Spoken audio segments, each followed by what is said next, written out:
तर गडे तुम्ही याच्या पहिल्या व्हिडिओत पाहिला अशी आपण गणेशच्या मामाच्या हळदीत आलो होतो. इथं जेवण वगैरे केलं, मग हिचा कार्यक्रम वगैरे चालू झाला. त्यानंतर मी आलो चर्रे बा बोर मार राहिलो. इथून मग निघालो आम्ही अकोल्याला जायला. अकोल्यात आलो गेलो, मग मी आलो चर्रे बा पहिले जो क्रोमात, मग गेलो क्रोमात. इथं गेल्यानंतर मोबाईल पाहिला जरासा. त्यानंतर थोड्या वेळ इथं थांबलो. त्यानंतर मी आलो चल बा इन्स्पायरमध्ये. मग काय वापस आलो बा इन्स्पायरमध्ये. इथं गेल्यानंतर मोबाईल पाहिला म्हणा जरासा. मी मोबाईल घ्यायचं लागत नाही आपल्याला, पाहायला की चाललं का बाबा. त्यानंतर मग अभिच्या रूमच्या इकडे आलो. ती पोट्टे की उभे होते, आनंद अभि गण्या बाहेर बसले होते. गण्या काहीतरी म्हणत बाबा त्याला. मग अंदर गेलो रूमच्या.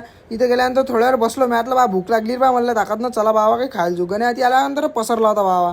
मग बाहेर गेलो आम्ही. बाहेर गेल्यानंतर पहिले गेलो मामापाशी. इथं गेल्यानंतर गण्या काही खात नाही म्हणे, पण घेतल्यावर कसा खायते बा गप्पा खायत जा निराम. त्यानंतर मग मी घेतला बाबा वडापाव गिळापाव खाल्ला मस्तपैकी मामाचा. त्यानंतर मग अभि म्हणे मला भूक लागली म्हणे मेसवर जाऊ म्हणे. मग काय त्याला नेलं बा मेसवर. मेसमध्ये तो अंदर गेला. मग गण्याने मला खायचा म्हणे गोला. मग काय गोला खायला गेलो बाबा.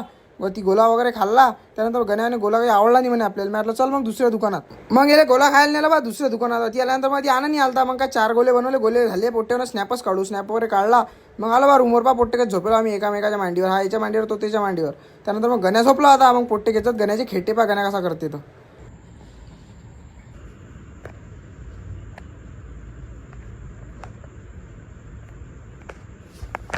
तो ब्लॉग आवडला असेल तर लाईक करता पोट्टी हो. जय श्रीराम.